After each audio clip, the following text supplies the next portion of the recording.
we took the guts out of the lamp-based projectors and were able to replace the light engines of those projectors with a laser phosphor light source. So it's just one projector on right now, but we had to use the original built projectors and lenses because we have a very short throw. Basically, and so there was a custom lens made for our theater, and we weren't able to get new projectors, so we retrofitted them, and it's really nice. And that's the story. Okay, and now you know. All right, I'm gonna take like 30 seconds to switch screens while I'm not talking. Wait, you want to put your own screen up? I don't want to. Wait, just go over there. I haven't introduced you yet. Who's that?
All right, welcome everyone once again to our giant screen theater where we have gathered for our annual astronomy update. This has been a tradition of GLPA conferences for many years, since before I started attending GLPA conferences, and has been a beloved tradition, just getting an update on some of the best astronomy news and science studies in the past year. So we have had the honor of having Dr. Shannon Schmoll present the astronomy update for this will be her 5th astronomy update. And you probably know Shannon, but let me just read to you a little bit about her. Shannon Schmoll is the director of the Abrams Planetarium at Michigan State University, where she's been working to expand both astronomy programming and learning other subjects under the dome. She earned her joint PhD in astronomy and astrophysics and education from the University of Michigan in 2013. Her research has focused on extending learning beyond the dome in planetarium shows. She was a member of the first cohorts with me of the Astronomy in Chile Educator Ambassador Program and of Mission Patagonia to learn about the major observatories and conservation efforts in Chile. She currently serves as president-elect of the International Planetarium Society, where her goals include building capacity for planetarium and education research. And we all know those things about Shannon, and they're important, so they should be said out loud. But we also know that she's a loving and supportive member of our planetarium community, will always help out anyone who needs help and asks for it, and does all of it while managing her planetarium, managing grants, and being a fantastic family member to her family and very good friend. So let's give a warm welcome to our astronomy update, Dr. Shannon Schmoll.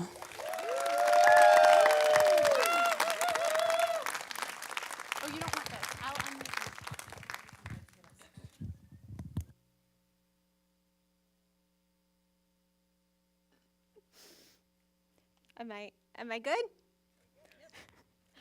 Renee got me red Skittles because every time she asks me to do an update, I try to make it more ridiculous every time I respond. So she got a writer this year requesting red Skittles, and I forgot. Did I get you the red smoking jacket? No, that's okay. So Hello, everyone. I do want to do a quick housekeeping thing before I get started with update, which is I am not going to be giving rides to anybody for the next hour. If you need the keys, Tiffany has them, so up there. Thank you. All right. Now, I always like to start update with a particular phrase. Chris Janssen found something in the gift shop.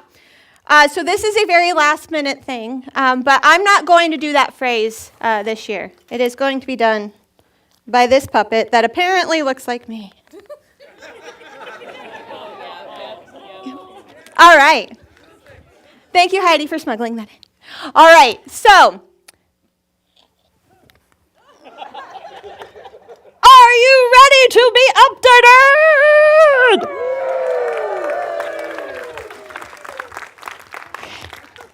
Okay.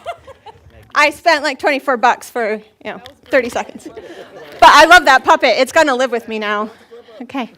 All right. So, like Renee said, this is my 5th update. So I did ask for a smoking jacket like hosts on SNL get for their 5 times. So there I am. Oh, my God. There, that's better. Now I'm life size.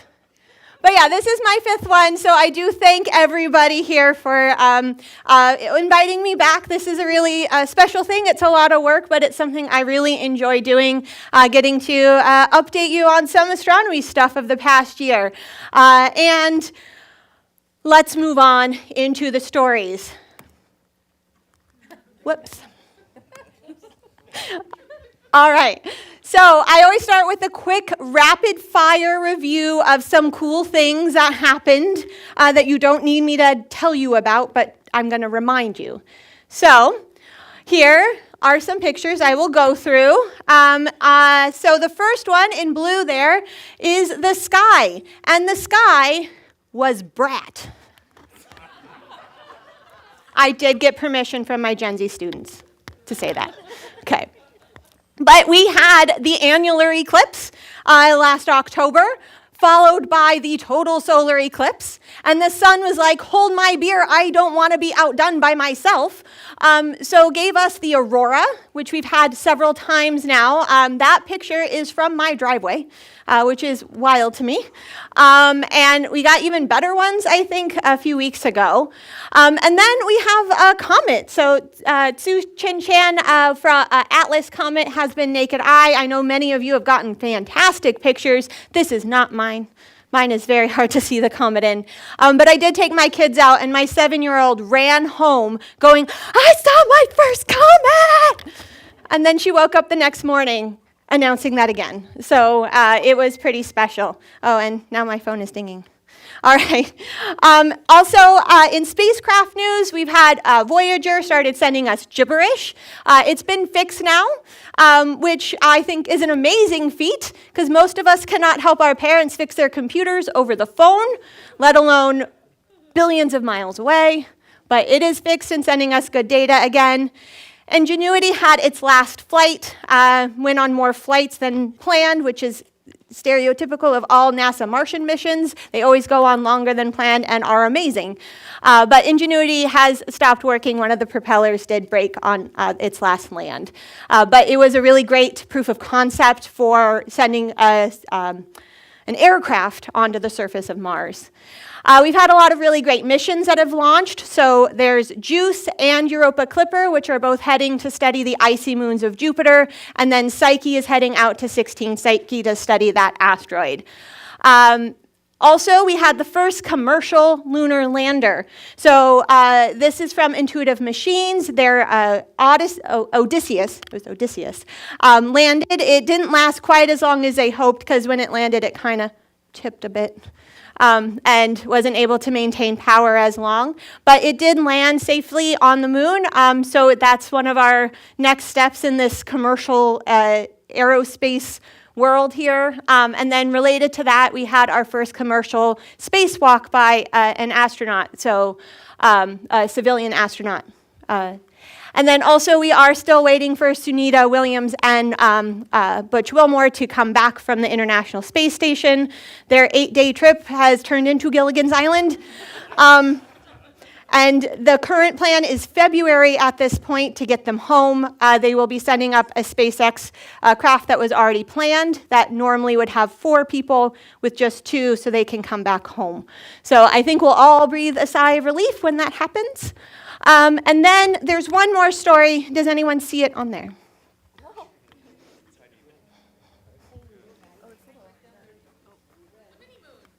The mini moon. Yes. We have a mini moon. This is a perfect screen for that particular joke. But we do, it is like the right orbit, by the way, you just can't see. But yeah, we did have find a mini moon. I think it's like the 5th or so that we've been able to confirm. We expect there to be one most of the time. This one came from the Arjuna part of the asteroid belt, which has a similar orbit to Earth. So we captured it. It's with us till the end of November, and then it will sort of pop back out around the sun and not around us. So that's exciting. But we can't see it. It's like a school bus size. Or like, how many giraffes is that? 2 giraffes. Why giraffes? I don't know. I love giraffes, but they're not good shapes to describe asteroids. About the size of a school bus, you need a 30-inch telescope to see that. All right, so that's our rapid-fire reminder of the cool stuff that you don't need me to tell you about. So on to our main stories. I always pick a theme because it helps me narrow things down to what I'm going to talk about. Anyone want to guess what the theme is? Space. It's space and cool stuff. Yes? Look at the shape that has been popping up. JWST. So we are going to be talking about JWST discoveries. So the last time I did this talk was 2 years ago in Buffalo. And at that point, we were getting the first images out of JWST. I think we had like a brand new pillars image that morning, and I had to go fix the talk. And so we saw the great stuff that was coming, but we didn't have that science yet. We had data starting to flow in, but no analysis, no papers. Now almost every story I read had JWST involved somehow. So that's what we're going to focus on this time, because JWST is knocking it out of the park. So these are the 4 science goals of JWST. This is why it was built. First, to study the early universe, so to see what was happening at the dawn of stuff. I don't know, way out there, farther than we've been able to see before. Then, because of that, we can now see more detail at things that are closer, that used to be the farthest we could see before. So that's going to help us answer how things evolve over time, particularly galaxies. Then we can also use the infrared light that JWST can see to peer through the dusty regions that accompany stars forming and dying to help us understand stellar life cycle better. And then we are also using this to study exoplanets and particularly their atmospheres, but we're also pointing it to things within the solar system as well. So we're going to go through 2 stories for each of these goals that I think are examples of JWST doing exactly what it was meant to do. So let's do the first one. Small galaxies are responsible for a big change. Ooh.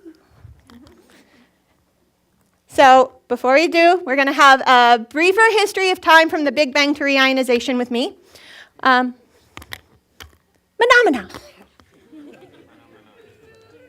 Thank you. Glad for that. All right, so quick review of the early universe. There's a Big Bang. Yay, from that Big Bang we got lots of matter. It was mostly hydrogen and some helium and a little bit of lithium. And so the universe was expanding after that Big Bang, but it was still really, really hot. And so it was so hot that the electrons and the nuclei couldn't stay together. They kept breaking apart, so you only had charged particles. So these were ions of those gases, of those atoms. And so over time, the universe expands and it cools down, and then those electrons can join with the nuclei, and now you have a neutral atom.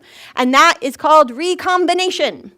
And this is important because in that early time when you have all those ions, any light that's traveling through, it would break up anything that tried to combine, or it would scatter away in different ways, so it could never travel very far.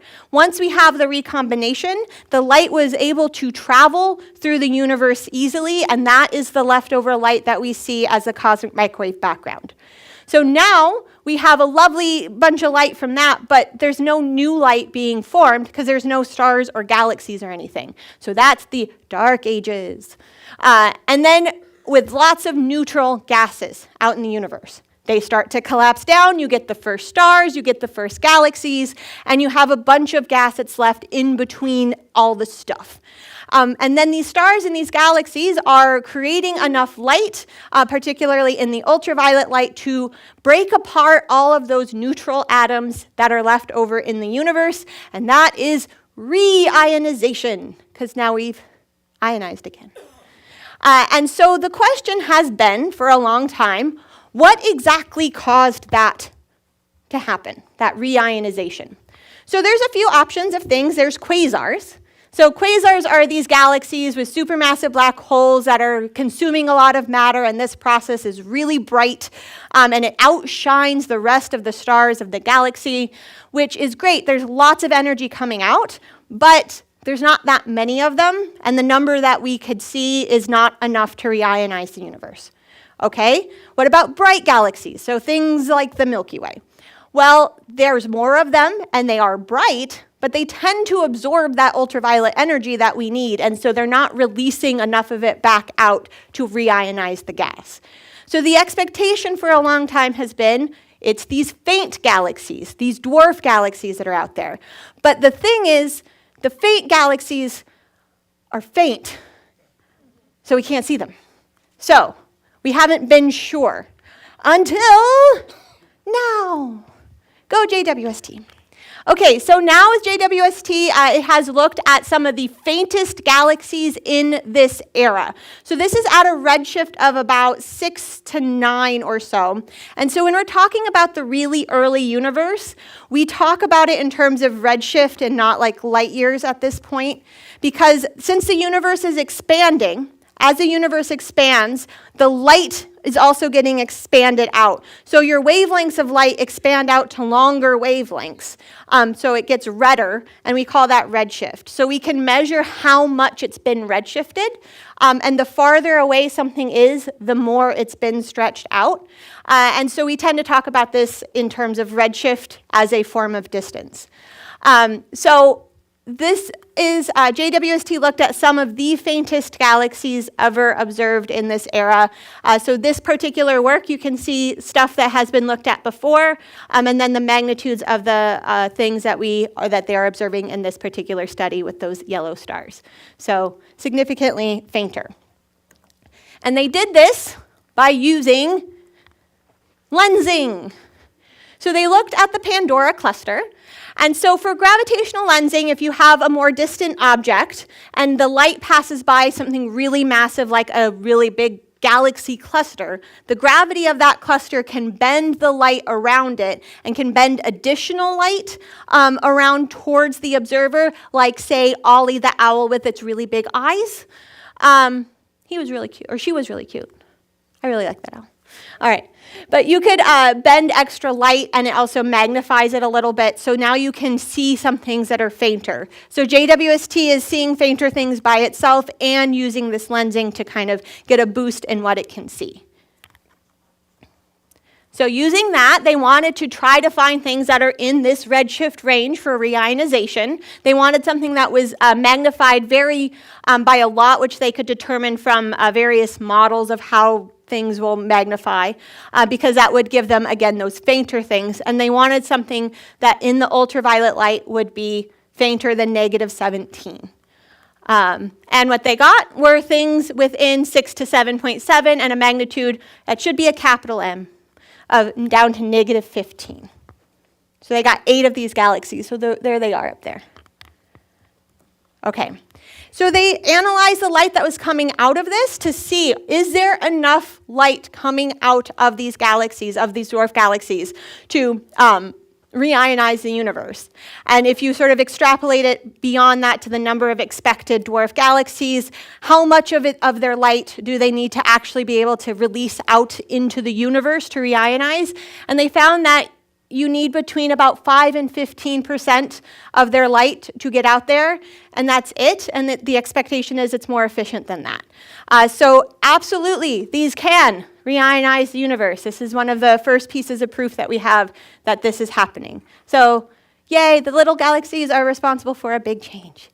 Now, one thing I want to do for JWST, every time it does something super cool or new or exciting or awesome, we're going to give it an award or a reward of some kind.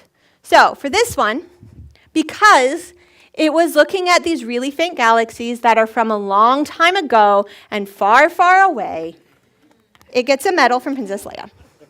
Yay! All right. On to earlier galaxies are dustier than expected, like my bathroom. All right, so dust is something that's really important. Dust is important when we form planets. We get a lot of dust from stars and supernova, and it's all over the place. It's in the Milky Way. So dust does some interesting stuff. So one thing that we can measure with galaxies and dust in particular is the effect of reddening.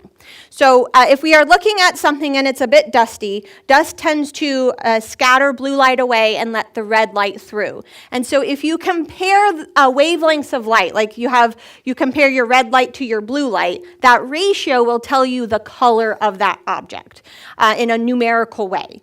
And then you can kind of compare it along different wavelengths to see how much that wavelength gets sort of attenuated or reduced because of the dust.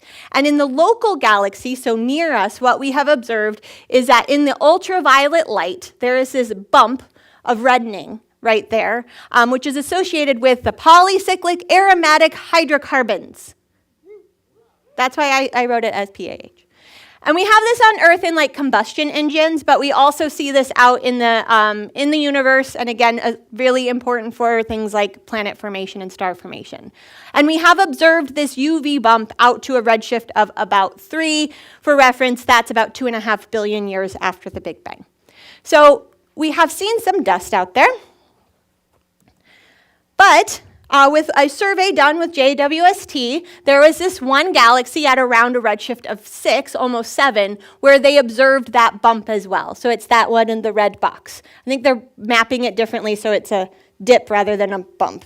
But it was observed, and they're like, oh, this is interesting. We generally only see this in galaxies closer to us because you have to have more evolved galaxies to have enough dust. There wasn't dust in the early universe, so where do we get that dust from to have dust?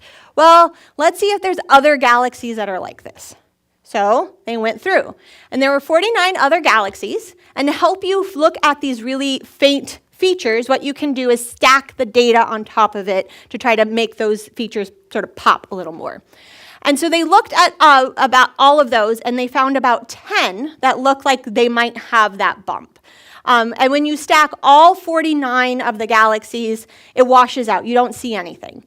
But if you take that subset, that bump does become very, very clear. So there is a lot of dust in at least some of the galaxies. So this is really interesting, the first time we've really seen it this far out. And how did that dust come about? Could be low mass stars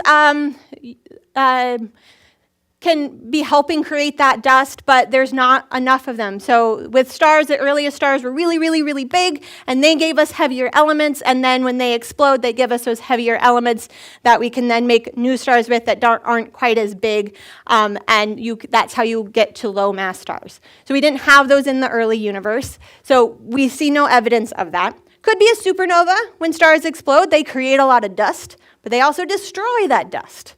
So it's not going to survive, so maybe not that. Or there's these Wolf-Rayet stars. So these are stars that are large and nearing the end of their life, but they're like losing their envelopes and releasing a lot of dust in the process. But also they tend to supernova and destroy the dust. But there's some models that suggest that if you have a binary system, you could possibly end up with some dust that survives. So ultimately, they're not sure why we have dust or what the production method is of that dust quite yet, but this information is going to help us to constrain what model, constrain the various parameters in models to help us figure it out, and of course, more data will be needed.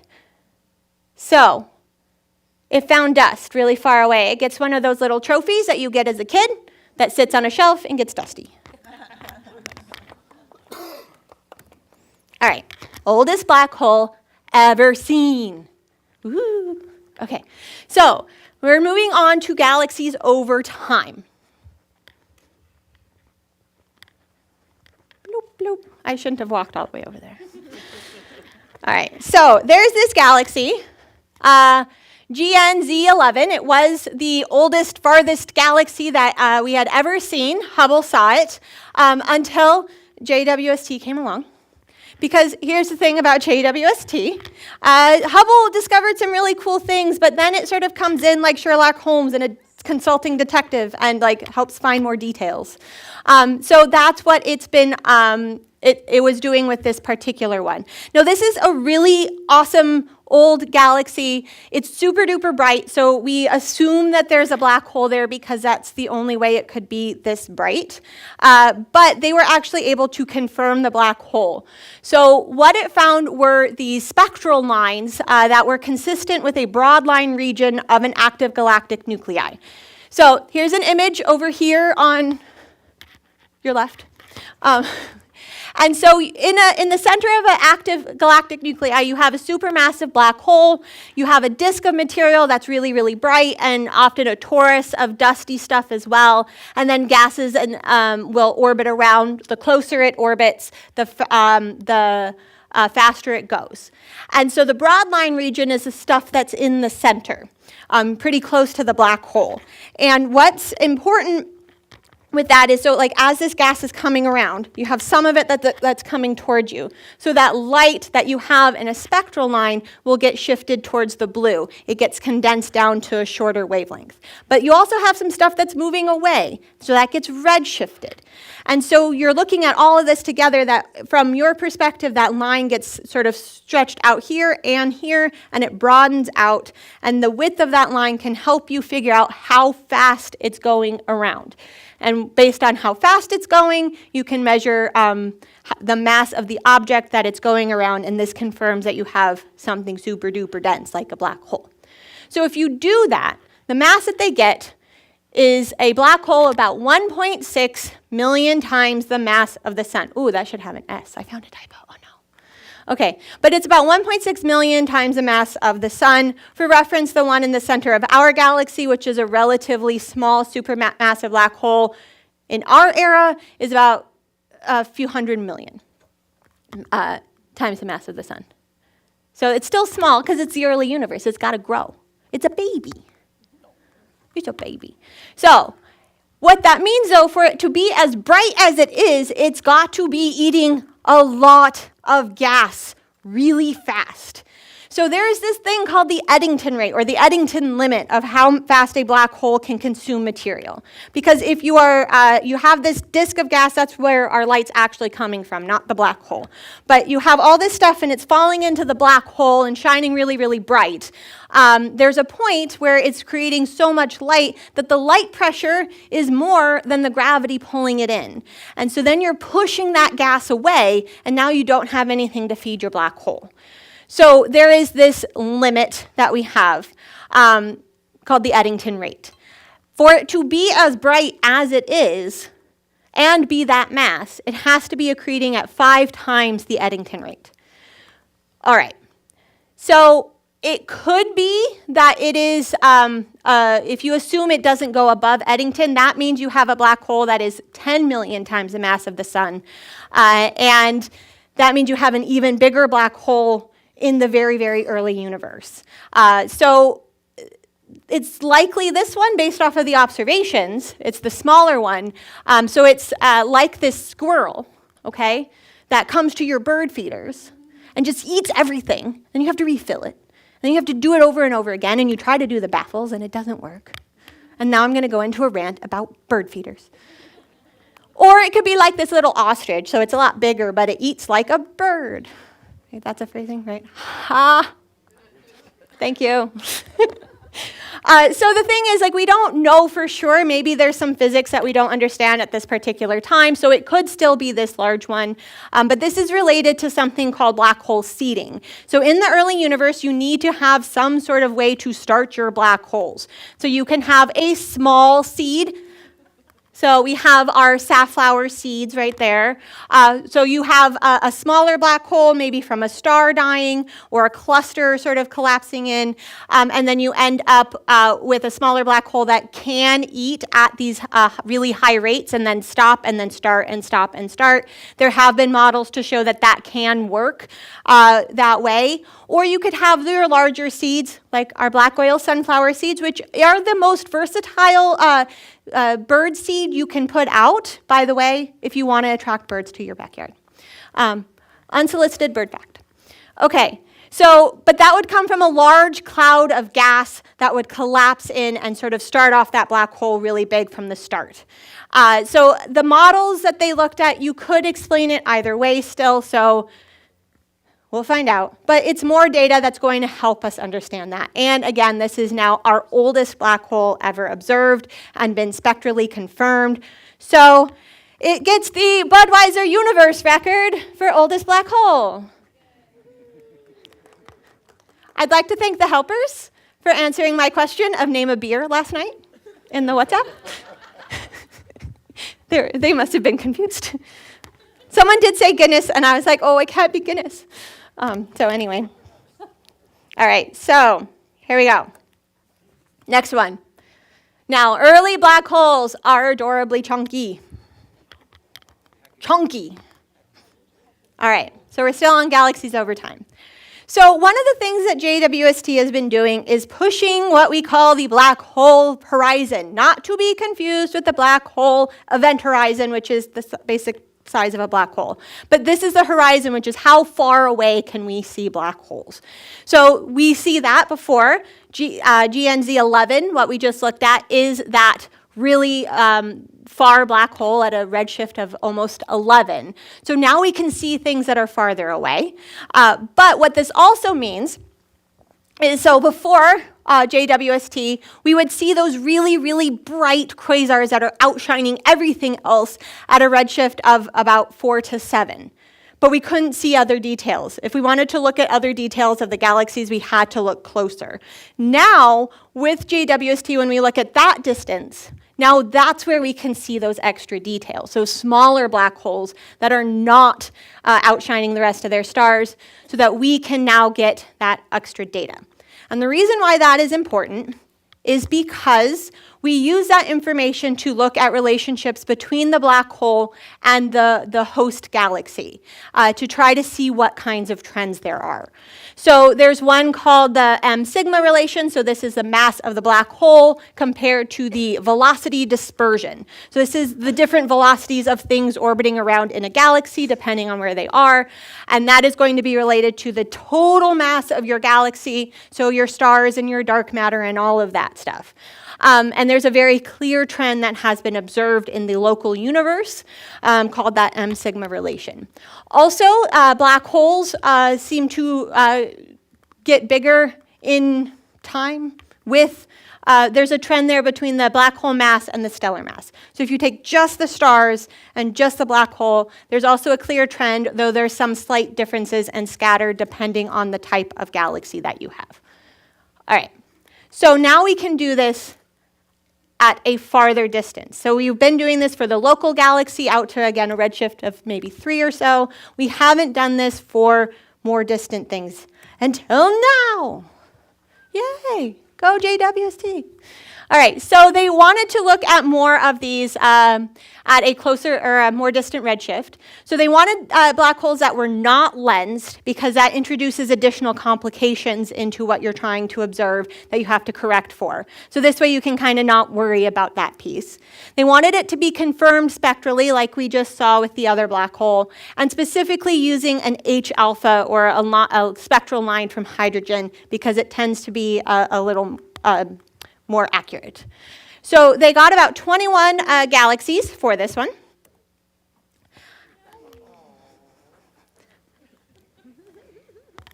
That's my baby. She's 11 now. She's almost as tall as I am. Very sassy, but I love her.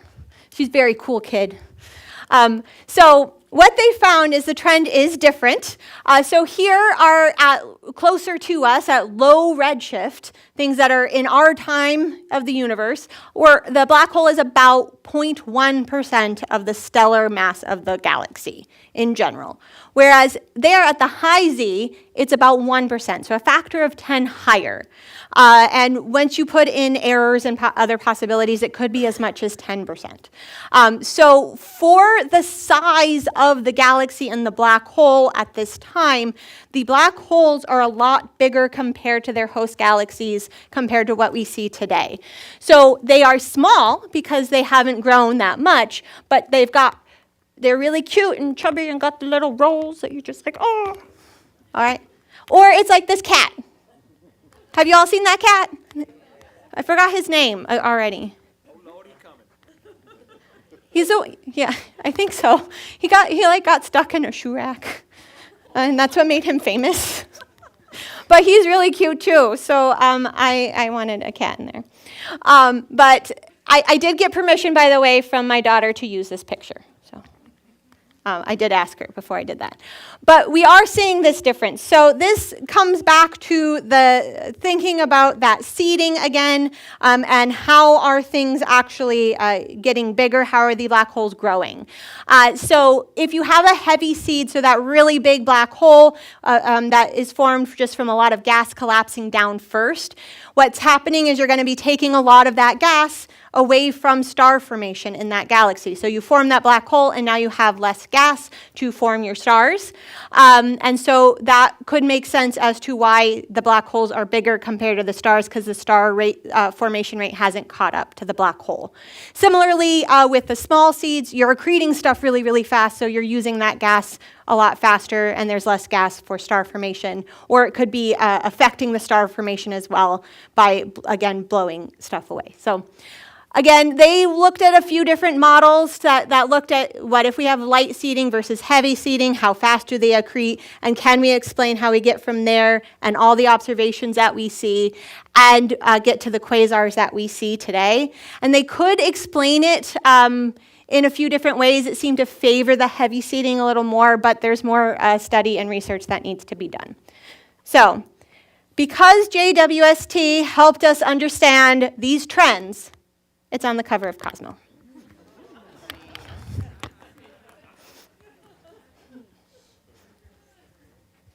All right.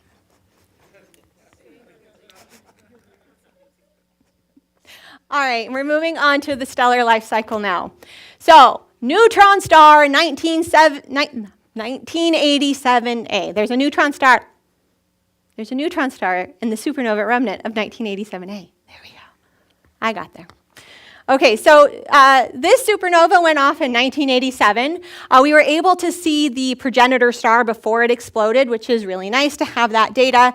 And because it's still fairly recent, we're seeing changes happening pretty frequently. So every time we look at it, there's something different as it continues to expand out. But we've never been able to see the neutron star or black hole, the remnant of this particular star before. And JWST has, so yay. So the paper said observations taken 35 years after the explosion. And I was like, that was 1987. It's not that far away. And then I realized I'm almost 40. And this happened after I was born, but not that long. And then it's like when my students make me feel old.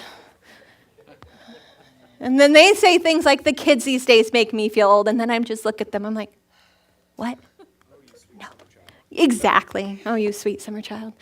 All right. But this is an image of the remnant that was taken. So that star is where they believe that black hole is, where they were looking. We have an equatorial ring of this extra gas there, and then we have some other ejecta around it. So these are some of the other images that they took. They specifically were looking at spectral lines of argon and some sulfur as well. So these are ionized gases of argon and sulfur. So something has to be ionizing, stripping those electrons off of the gases. Also seeing argon and sulfur is consistent with a large star that went through supernova and the core that we would be looking at. So this is why they think it's the core. We've never been able to get the resolution of this particular small region, and this is what's really important to try to find that neutron star. So the data is pointing to this is what we are looking at, is this general core region of the supernova remnant.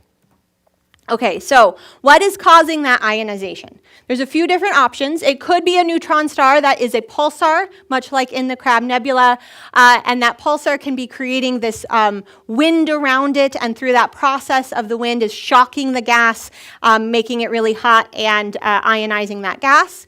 Could be a cooling neutron star, just a leftover neutron star that is shining bright enough to ionize the gas. Or it could be accretion onto a supernova or a black hole, so that disk is going around and shining and ionizing the gas. They saw the progenitor. It wasn't big enough to be a black hole, so it's likely not a black hole. Also, it was too bright to be an accretion onto a neutron star. So they sort of abandoned that one pretty quickly. But they did do models for both a cooling neutron star or a pulsar wind nebula to see which one fit. And what they saw was for the cooling neutron star, there was a much stronger silicon line that they would expect to see that they did not. The pulsar wind nebula, they saw everything. Everything they saw was predicted except for one line was a lot fainter than what they would expect to see in the model. So right now they can't be sure which one yet. There's not like a clear-cut answer because it is still changing. It's still really dusty there. It's still expanding out. So there's still details that we can't see yet that we might be able to see later. But we can sort of pin it down, and we can say one way or another there's a neutron star there. So yay! Okay. So because it dug up the neutron star, it gets a treat. I don't know what a JWST would eat. I guess photons? Okay. Also in stellar life cycle, Beta Pictoris is part cat. Okay. This is fun. Okay. So again, it comes in like Sherlock Holmes. We have been studying Beta Pictoris, this particular system, for a long time. So this is a star with a disk around it. We've known that there's been two disks and that there is a warp around it. And so JWST came in and observed it a little more clearly with higher resolution. This still looks a little blurry. Does anyone see the cattail in there a little bit? So we'll enhance. Okay, actually, it's deconvolution. So when you take an image, you can't add pixels like they always do on the TV. But what you can do is if you have a systematic way that there's some blurring happening in the image, you can take that and sort of work it backwards to get that resolution and that contrast and detail back. And so that's what they did, and this is what they got. So you can see a little more detail now. You do see the cat's tail? Yeah.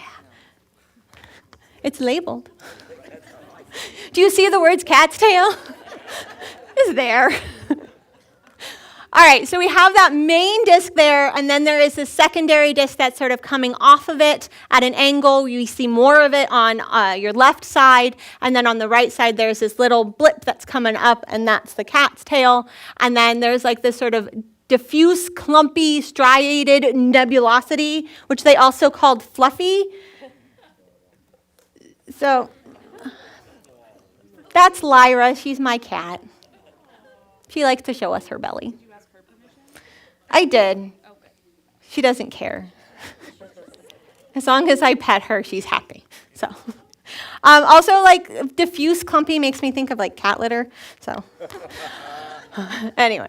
But what they also did is looked at this with different colors to try to see what was bluer and redder. And so this is a slightly different view. There's some artifacts in there from that deconvolution process. But you can see that that main disk there is a little redder. And then everything else, the cat's tail, the secondary disk, the fluffiness, that's all a little bluer. And then the brightness of that cat's tail does sort of fade off the farther out you go when you actually plot that out. So what they think is going on with their models is that within the main disk around Beta Pictoris, there was a collision in the past of some stuff, and that collision sort of got pushed out into a very elliptical orbit to create this secondary disk. And so that's that secondary disk and why we see it sort of more on one side than the other. There's also this carbon monoxide clump that has been observed before that they think is from involved in a secondary collision within that disk. And so once it hit, that sort of created this cat's tail that what got pushed out. So that process resulted in a bunch of smaller grains and larger grains, and then the light was pushing out those smaller grains farther. So that's why you get less light the farther out you go than closer in, because those heavier grains stayed closer to the star. So that's what they think is going on, and this is all really helpful for us in trying to understand how what all the different dynamics are within a system as it starts to form and starts to form planets. So, best in show ribbon.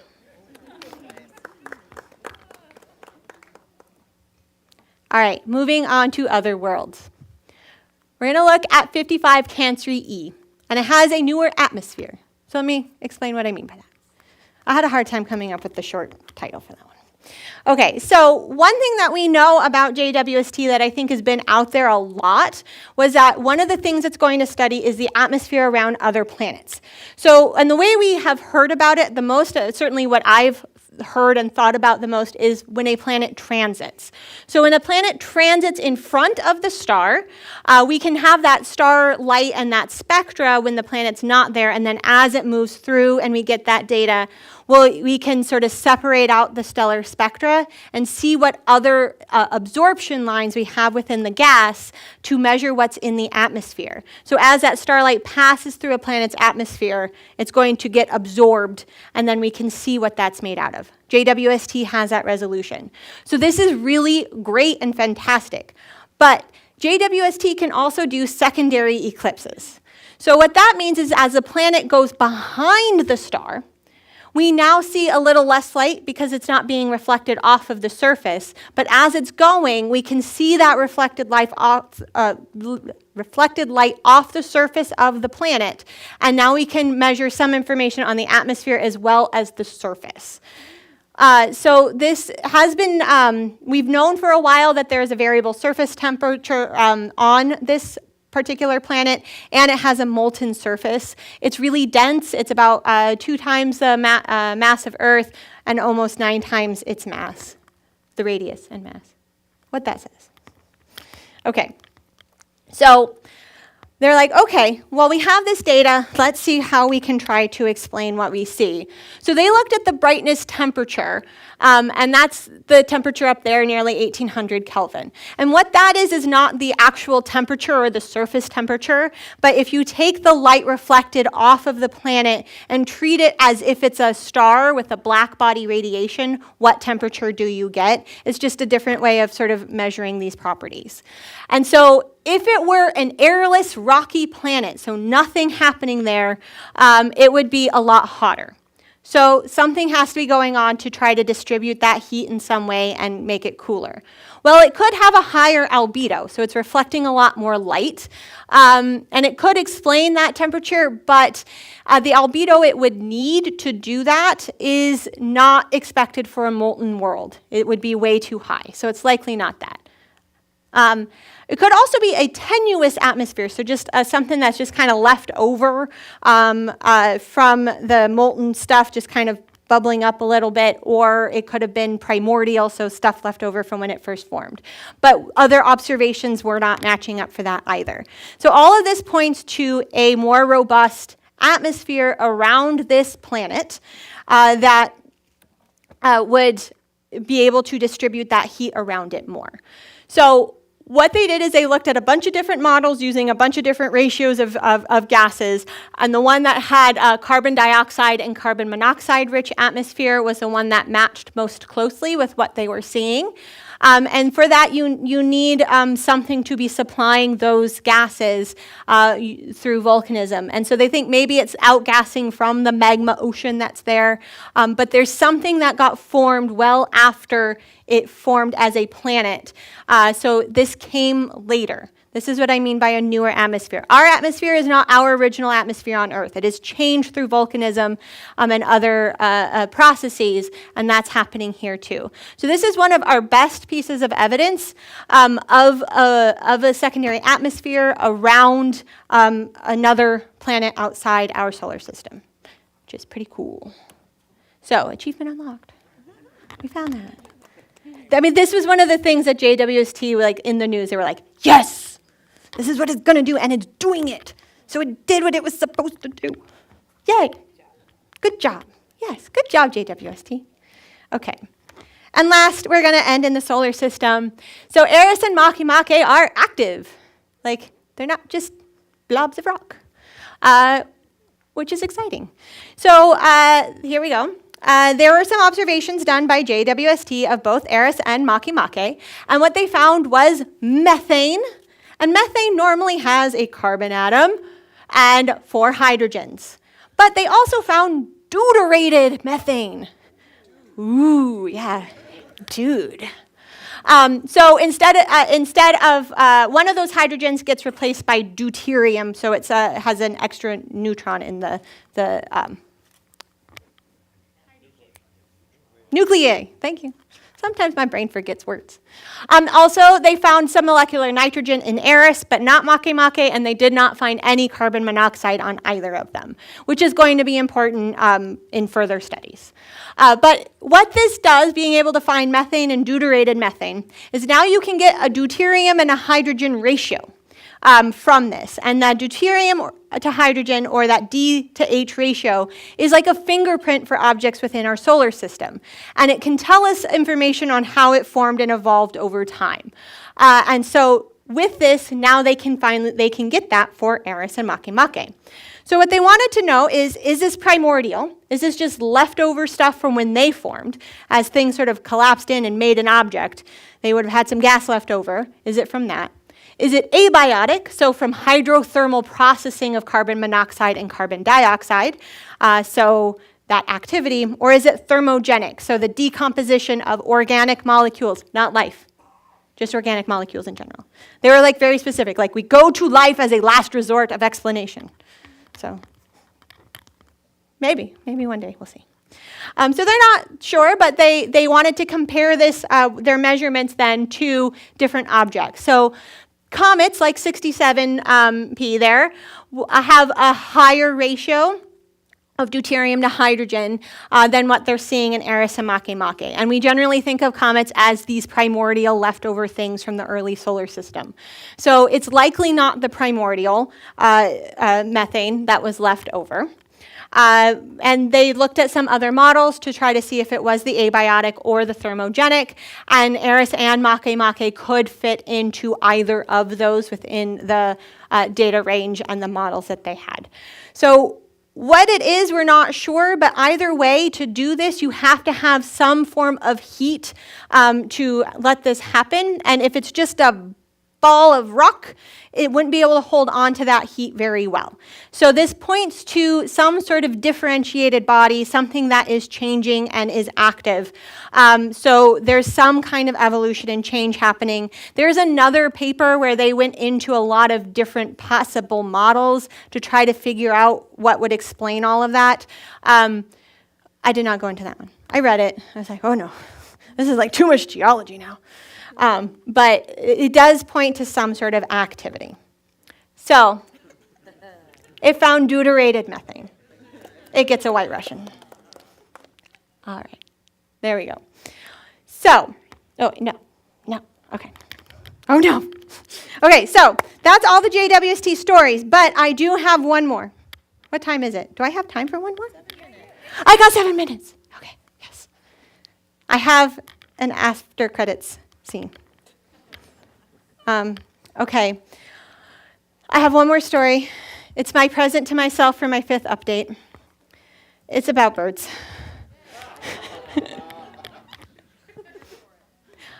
That's why I'm wearing my bird dress. Okay, and you might be like, what? Why? How? Put a bird on it. I'm from the Northwest, so, it's what you do in Portland.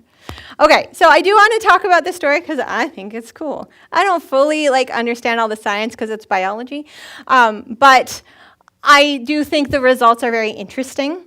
But before we do, why talk about birds in an astronomy update? Birds evolved from what? Dinosaurs were wiped out by? A confluence of various factors, including volcanic eruptions that were gradually changing the Earth's climate that was compounded by a large asteroid impact. Yes. Okay. Yeah. Yeah, birds, asteroids. It's not that hard of a sum. But there was a really interesting study that I thought that was done to try to understand the evolution of birds and how the impact impacted them. Okay. So what they were doing, they have a lot of these big software things that I'm not going to try to understand. But they have looked a lot at trying to use the software to pinpoint where these differences in the DNA happens between different species just before and after that KT boundary, that boundary in time before and after the impact, as well as looking at other bird species sort of together today and seeing where in that tree they would have split from one another. And oftentimes these models will try to find and pinpoint those differences where the DNA has everything in a different order, but the nucleotides, the GA, TC, Gattaca, you all remember your high school biology, right? What it would do is assume that the ratio between all of those nucleotides was the same, it's just the order might be different. But what this team did was relax that assumption. They were like, well, what if the ratios change as part of this as well? And then they looked at birds across time and across today back to the KT boundary to see what was the most important changes that happened after the impact and how close to the impact did that happen. And so, I don't know what that means. But what it's showing is, from what I understand, is everything that it found, those changes that make birds birds and not dinosaurs, even though they are dinosaurs. You cannot tell me a chicken is not a dinosaur. Okay. But all of those changes did happen much closer to that KT boundary within a few million years. But the things that it affected the most was mass, which I think is one of those things that we know about because there's not enough food after the impact, and therefore the things that could survive were the smaller things that didn't need as much food. So that I don't think was surprising, but it was also the developmental mode. So, and that was actually the biggest factor and the biggest change that kind of made birds what they are today, which was they don't hatch and run around like reptiles and a lot of other animals. They hatch and they still have to be parented for at least a few weeks, like us. I've certainly watched that at my house a few times.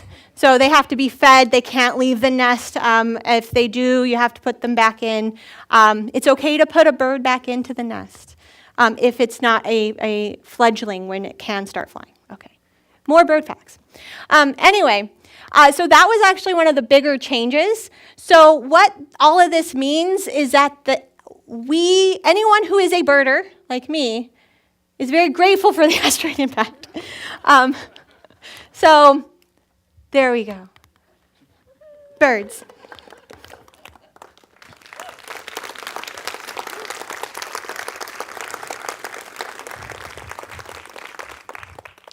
All right.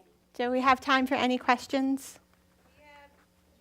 I mean, there's nothing in the theater after us, so we can take a few questions.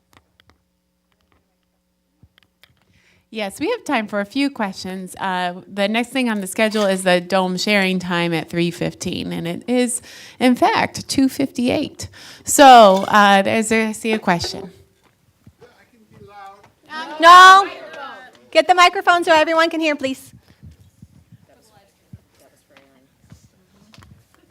I know. Thanks for the terrific update, and I actually like the bird part too. Thank you. Me too. But the Hubble tension, I just can't relax. I can't sleep with the Hubble tension. Please relieve me. I feel like that needs to go into the sharing section on the dome sharing for your favorite joke. I'm not sure if I can give a coherent answer right now on that one. So. All right, Chris has a question. The question is related to the Hubble tension, which is, I'm not going to be able to explain it right now, but it's related to like cosmology and expansion and all of that. I think you're talking about the Hubble telescope. No. Thanks, Dr. Shannon. It's been a while since I took a full cosmology course, so. Thanks, Dr. Shannon, for the nice talk. I have students asking about TRAPPIST-1 and JWST and how it took an atmospheric spectroscopic image like a year and a half ago. And it seems to be buried in academic errata. I can't find the exact answer other than it's thin. Do you know what, like specifically TRAPPIST-1E or other types, I guess, comments, or if you have any information on what JWST has found about TRAPPIST-1, TRAPPIST-1E? I don't know. I haven't dug into all of the papers out there. So I know that it looked at it, but I haven't specifically looked at what it's done with TRAPPIST yet.